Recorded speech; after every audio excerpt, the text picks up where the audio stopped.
Ginisa ni Senate Pro Tempore Ping Lacson si dating Department of Public Works and Highways Secretary Manuel Bunuan kaugnay ng mali-maling grid coordinates ng mga flood control projects na isinumite sa sumbong sa Pangulo website. Sa halip umanong makatulong sa investigasyon, mas lalo pang nagulo ang proseso dahil sa maling datos. Si Sheena Torno magbabalita live. Sheena, magandang gabi.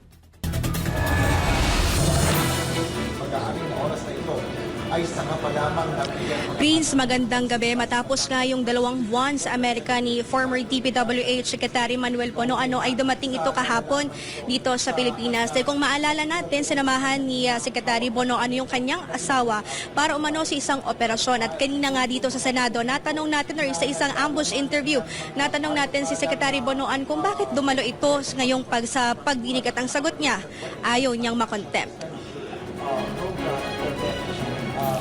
Personal na humarap si dating DPWH Secretary Manuel Bunuan sa nagpapatuloy na pagdinig ng Senate Blue Ribbon Committee ngayong Lunes. Sumentrong unang pagtatanong kay Bunuan sa yung mali-maling grid coordinates ng mga flood control project.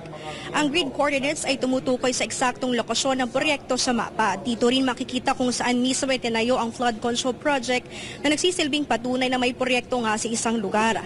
Mahalaga ang grid coordinates upang ma-verify at ma-inspeksyon ng mga proyekto at maiwasan ng mga peke o tinatawag na ghost project. Sa pagdinig, inamin mismo ni Bunuan na may mga mali sa submitting grid coordinates kay Pangulong Bongbong Marcos Jr. Ayon sa kanya, multi-year programming and scheduling o MEMS system ang ipadala nila sa Pangulo na nangangahulugang inisyal na datos lamang ito at hindi pang aktwal na datos ng proyekto.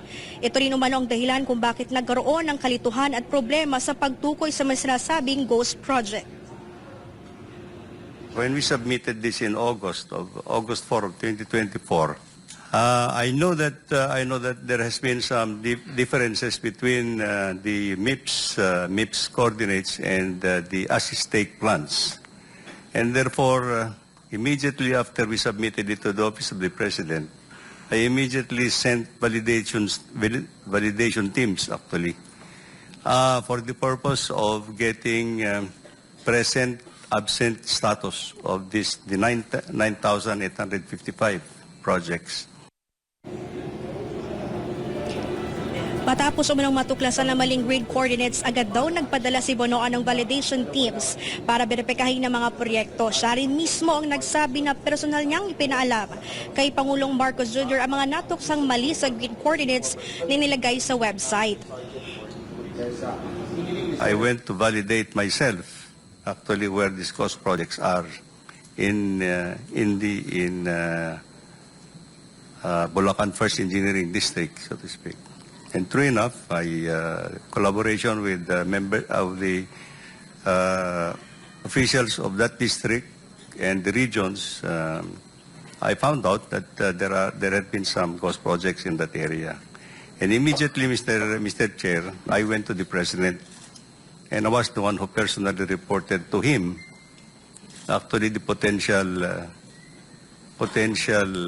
ghost projects. Let me also clarify, Mr. Chair, that this is an isolated case because there has not been any other report that reached me. Pinatotohanan naman ng DPWH na mabagal ang naging inspeksyon sa pagtukoy ng mga proyekto. Dahil sa maling datos, paulit-ulit umanong nagsasagawa ng field inspection ang DPWH. Pati sa initial field validation ng DPWH, mula sa 337 flood control projects, 291 dito ang natuklas ang may maling grid coordinates. Pag mali yung grid coordinates na sinabit, siyempre, lolobo yung ghost projects. Kasi pag pinuntahan yung grid coordinates na mali, wala makikitang project, ire-report na ghost. Hindi ba? Yes, Mr. Chair. So, yung credibility ng sumbong sa Pangulo website will suffer.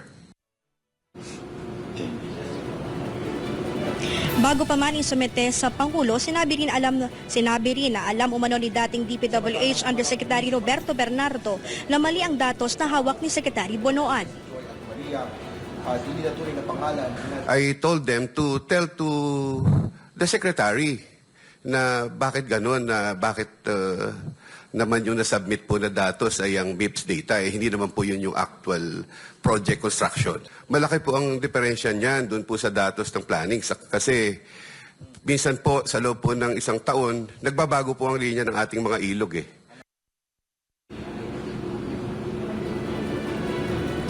Uminit naman ang ulo ni Senator Lacson matapos komprontahin si Bonoan. Ito'y matapos igit ni Bonoan na mali rin umano ang grid coordinates na hawak mismo ni Lacson kaugnay na isang sitio dike.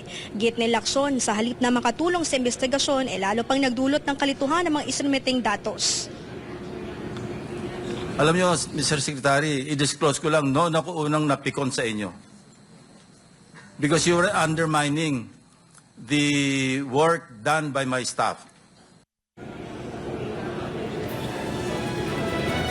Prince, may dagdag ko na lang din dahil diretso nga ang tinanong ni Secretary Gatchalian itong si former DPWH Secretary Bonoan kung may mga allocables or non-allocables ba itong nakuha patungkol sa flood control project dahil kung pagbabasehan daw yung naging affidavit ni DPWH, ni former DPWH Undersecretary Bonoan, may mga insertion daw sa National Expenditure Program or kickbacks itong si Bonoan na nagkakahalaga ng 2.2 billion pesos mula pa noong 2022.